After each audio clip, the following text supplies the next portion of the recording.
And now I am very excited to be able to get to this portion of this section of Burning Issues, and that is the Q&A for this overall. So I'd like to welcome in Malawi, Clive, Jenna, and Samrat. Thank you all so much for joining. So I guess I would like to get this kicked off. For those of you that are watching, if you click on the Q&A section, I know there was a lot of stuff that was going on in the chat. If you click on the Q&A, you can make sure to drop in any questions, upvote anything that you see there. I believe we have about 15 minutes to get through that, so I'm going to try to kick us off and get us fired away on that. The first question that we had that received the most upvotes here is from Isaac, saying that a large proportion of cigarette smokers and LMICs are found in rural communities. Most information, THR, is found on the internet. So there's obviously a little bit of a gap there. So the question is, how can the gospel of THR get to the smokers in rural communities, and how can THR awareness locate rural smokers? I guess, Samrat, if you wouldn't mind taking a first crack at this, and then anybody else that may be able to jump in here. So that is a correct, assessment that smoking and tobacco use is an economic issue, and in rural communities and in lower income groups, like we see in India. In India, cigarette smoking is a small component of smoking. Large amount of smoking is from bidi smoking, which is like really cheap. So, we did a project with KSE a couple of years ago to look at how vaping or THR alternatives can work for the smoking population. And I think it's a myth that vaping doesn't work, or it's expensive, or it's not a solution for people in the lower economic group. So one, I think we need to look at the cost factor, because that they're really price sensitive there. So we need to look at affordable, and one speaker said earlier, THR needs to be affordable. So vaping can be affordable. This is not rocket science. These are not high-tech devices. They can be made for cheap, and it just requires the will on part of the government. There also needs to be risk differential taxation to help them more accessible. I think any smoker, does realize that it's harming their body. If these alternatives were simply made available to them, that itself is a win, because people do act in their interest and to protect their and the health of people around them. So I think the first step would be just to make them available at price points that people can afford. Of course, then it can be backed with initiatives like it's happening in UK, where the government actively promotes their use. And that can be a good next step. Wonderful. Would anybody else like to be able to jump in and tackle that question? Well, I could say a word. I agree with that. I think if you let market forces do their work, as you say, you make the supply available, you try not to corrupt the information space with falsehoods, you're candid with people about the benefits of doing it, it's all possible. I mean, I think people have a very sort of polarized view of what it's like in a developing country. It's not all, kind of people lying out in deserts with flies on their eyeballs by any means. It's actually, there's the very high penetration of mobile phone use, for example. There's a very, information travels fast and very fluidly now. A very entrepreneurial culture. So if people want something, they will find it. And also, there are several different types of options for THR. There's flavored. There's vaping products, but there's also smokeless tobacco. There's the new nicotine pouches and all that sort of thing. So if you put all of these things together and you take the opponents out of the picture, you take the government with their prohibitions and so on out of the picture, I think it will just happen because the demand will drive it. Just because people are poor doesn't mean that they want to have emphysema or they want to get cancer or they don't.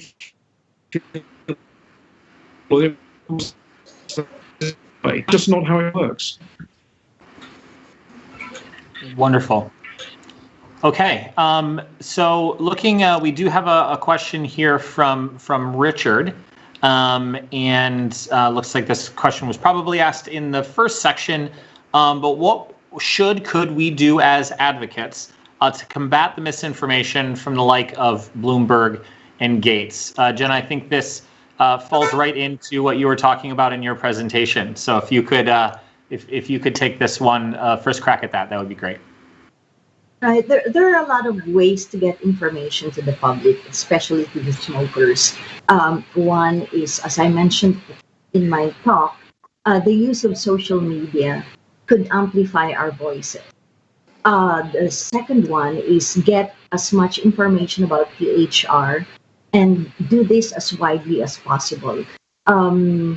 If there are stories about THR that is clearly a misinformation or disinformation, I think advocacy groups should react immediately as soon as possible using scientific evidence from experts who have done studies on THR. So there are many ways of getting the misinformation corrected. Wonderful. Malawi. Samrat, go right ahead. I'd like to add to that. I think it's also important to call out, to follow the money and to call out their links among themselves and how they are interconnected and forming. It may appear to be coming from a lot of different sources, but if you dig down deeper, it is the same funding link. And I think we need to talk about that and let people realize that, okay, it's coming from the same group. They may appear diverse, but they're not. No, I agree with that. Yes. Malawi, do you have anything you would like to add in addition to what's been said thus far?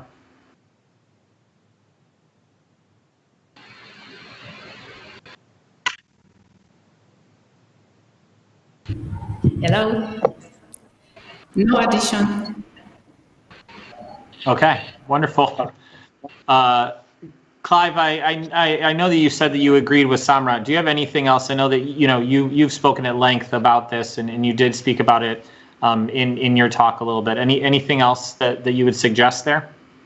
Well, I think you have to challenge the misinformation at source, and I certainly agree with calling out the Bloomberg propaganda complex. This is essentially the views and impulses of one financial services billionaire being propagated across the whole world on a wave of money. Tens of millions of dollars circulating around here. I think he spent over $1 billion now. So unsurprisingly, that comes attached to his instincts, and he's on record. He said to the New York Times earlier this year that he thinks vaping should be prohibited. So you have a prohibitionist offering tens of millions, and out there people taking it and, funnily enough, becoming prohibitionists. I think we need to expect much more from the scientific community on the scientific community that has integrity to do more to stand up to this stuff. Push more back, push back letters to editors, maybe retractions, criticism, post-publication, peer review, essentially the kind of friction that you see in other controversial areas. So in, say, climate change, where you see really the scientists squaring up to each other intellectually, not just sort of shrugging their shoulders and go, oh, there's another study, with fake proof of a gateway. What can I do? People have to stand up and be counted now, put the pressure on the journal editors, the peer reviewers through retraction and retraction requests. I think that's really important. Yes. I find that very interesting too, is I like the fact that you did bring in like the idea of climate change and being able to take lessons from other controversial issues. I think that it's quite easy to feel very siloed, as we're working and moving towards, fighting for a certain thing is to get the blinders on, but looking and finding lessons in other industries, other areas, other times in history is certainly very important there. So We do have a question from Patty. Hello, Patty. Thanks for watching, obviously. What are the benchmarks? I think everybody touched on this a little bit, but what are some of the benchmarks that would indicate that tobacco harm reduction is actually gaining some traction, gaining some footage inside of the tobacco control world? Samrat, I think you talked a little bit about this at the end of your presentation. Is there anything more that you would like to elaborate there? So here in India, we look for is unconnected medical professional beginning to get interested in THR and beginning to talk about it. Just a few days back, we had a session where we had cessation experts, psychologists, and people who give cessation advice, looking at THR alternatives. Despite all that is going, all the negativity that is being spread about them. And I think that for me is a welcome shifting of narrative. Wonderful. Clive? I would like to see the media and politicians do their job. And that means not just taking stuff that's fed to them directly from, Campaign for Tobacco-Free Kids, WHO, as if it's, the word of God, but to actually push back on some of this stuff. Where is the evidence? Where are all the dead bodies? Where is all the, actually do their job, use the evidence that there is, and mount a critical challenge to some of the stuff that's coming out here. I mean, some of the stuff that comes out of the anti-vaping community is kind of anti-vaxxer level of insanity when it comes to the credibility of the underpinning science. But because they come with these big affiliations and important sounding organizational names, the American Heart Association, American Lung Association, CDC, and so on, they get away with it. But a good journalist should be like, well, let's look harder at that. Let's look at where the money came from. Let's look at why they're saying those things. Look at what the evidence says. And we're seeing very, very little of that. We're seeing big media enterprises like, say, the New York Times kind of captured by the propaganda effort and sort of built into it now. So that would be a big change for me. Some real pushback on the kind of system that's producing all of this stuff. Wonderful. Jenna, do you have anything before? Do you have anything to add quick? And then we actually do have some questions in Malawi. But is there anything that you think is sort of good benchmarks of the tipping of those scales? Oh, just to reiterate what Clive said, that the media has a big role to play in this kind of information. And I think advocates, when they see these stories come out, they have to react quickly and hard so that this information can be corrected. Yes, certainly. All right, we do have some questions actually in Malawi, and so we will go to those right now via audio. Maybe before the questions, as the speakers are coming up, just to add that I think what I would consider as a positive benchmark would be availability of messages on THR. As we had rightly said before, this concept is quite new in most low and mid-income countries. So we need a lot of awareness creation, as well as advocacy at all levels. One question that I did see specifically for Clive is, does any government on the planet pass the snus litmus test or close to passing it at all? It depends what you think that test is. I mean, I coined the frame the snooze test to check the sincerity of tobacco control activists, which is do you accept that the cause of the low level of smoking and therefore the low level of cancer and heart disease in Sweden is attributable to snus? And if you don't, the conversation ends there, because you basically don't really know what you're talking about. And you're denying a very, very obvious thing. And therefore you're not in this for health reasons, you're in this for some other thing. You want to ban nicotine, or you hate the tobacco industry, or you just don't like tobacco or tobacco users, but you're not in it for health. So governments tend not to take positions like that. Obviously, there aren't many who pass that test in the EU, if any. Not even Sweden really embraces the public health success that they've had. Finland, which is a country that benefits hugely from use, is actively hostile and has now set a target to try and eliminate all nicotine use, including snus use, which I just think is bonkers, basically. It's right there on their doorstep, a major public health success, and they can't see it.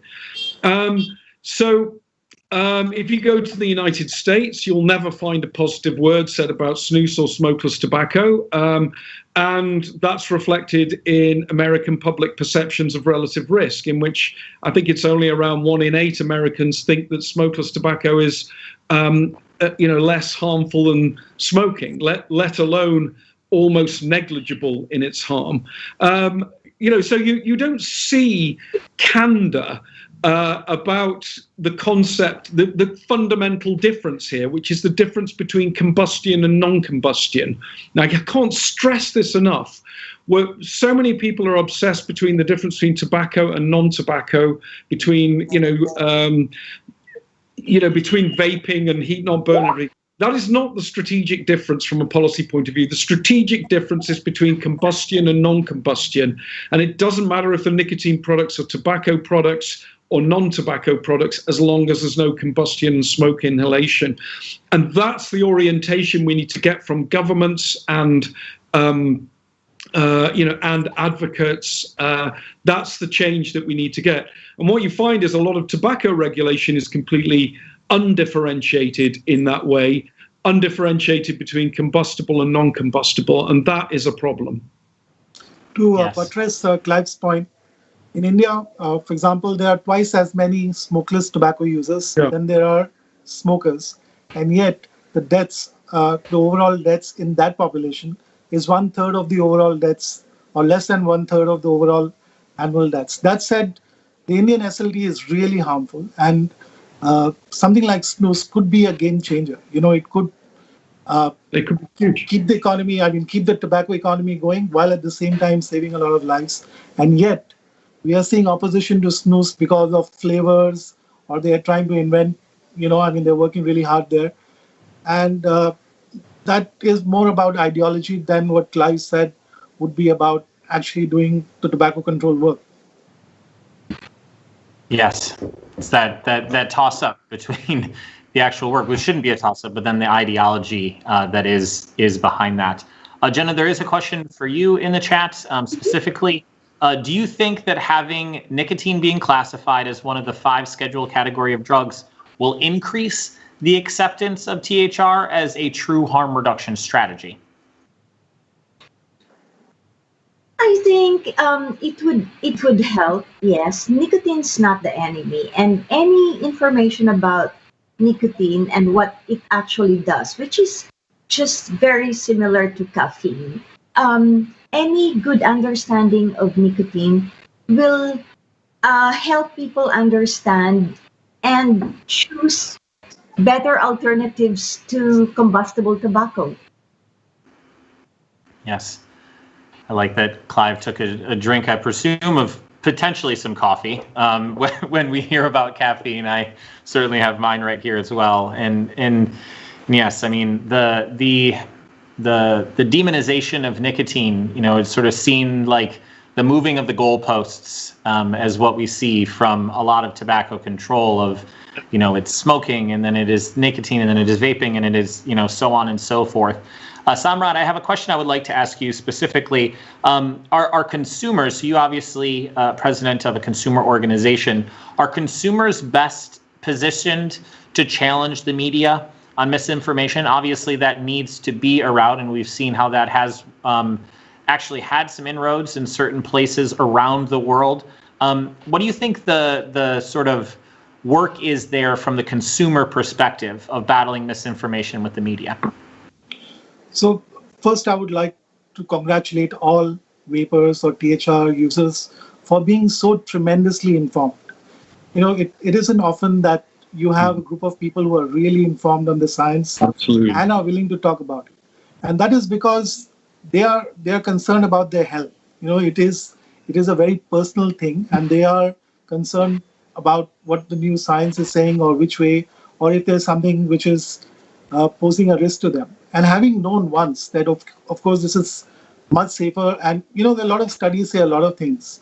But if a long-time smoker makes a switch and sees his health really improve, that to that person is what matters, right? So one, Vapors and snus users are very informed. Second, we are growing. We are already a large number, as the report notes. It's a significant number, and it's growing. So we have a voice. Where I think we can do better is to engage more. And as Jenna pointed out, social media is a great tool and a great leveler. It gives us a voice, and we speak collectively. And our good example is the World Vape Day that we celebrated ahead of the World No Tobacco Day, and it was a worldwide group effort, and our tweets outnumbered those by the antis by a margin, right? So there is proof of concept, and it can be done a lot. Also, I think media is interested in human stories. While they talk about statistics, everyone understands that human stories are what really matter.